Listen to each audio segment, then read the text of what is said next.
kubera iki wowe uvuga ko bidakwiye kuba umwana w'umukobwa yashaka ku myaka 18 mu buryo bwemewe n'amategeko? Kuki uvuga ko bidakwiye? Bivumva cyo ntago bikwiye, kubera yuko umwana w'imyaka 18 niba agiye mu rugo, impamvu abakera bashakiraga iyo myaka bakuranye n'ababyeyi, bamaze gukurana n'ababyeyi iryo shuri ntaryo twababonagaho.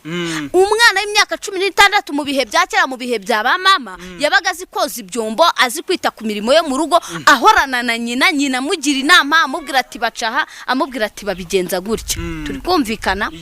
None uyu munsi wumva itandukaniro, umwana w'icyo gihe yakuranye na nyina, akurana na nyina atajya ku ishuri, akurana na nyina ajya mu murima, akurana na nyina akukira inka, akurana na nyina afurira urugo, akurana na nyina batekera. Ku myaka 12 umwana akabazi guteka, ku myaka 12 akabazi kwifurira agafurira nase, ku myaka 12 buri kimwe cyose umwana wo mu rugo akabakiza. Uyu munsi imyaka 18 umwana mu rwari n'abenshi biga muri interna batabasha kuba mu rugo. Uwo mwana utazi koza ibyombo, uwo mwana utazi inshingano zo mu rugo ngo bagira gutya ukirangiza ishuri, utazi guhinga, utazi gukuka, utazi ibyo byose, ejo nejo mundashatse umugabo amushatse akiza mukundiye kakiza, dore abana bungu bikundira ubuzima buryoshye.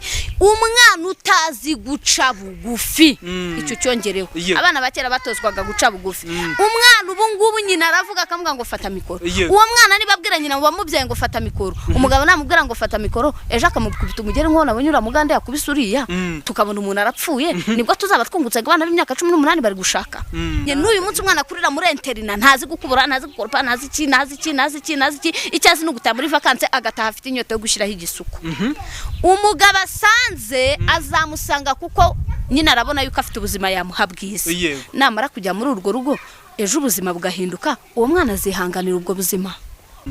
Hari ibintu umwana w'imyaka 18 adafitiye ubushobozi bwo kwihanganira. Urugero, hari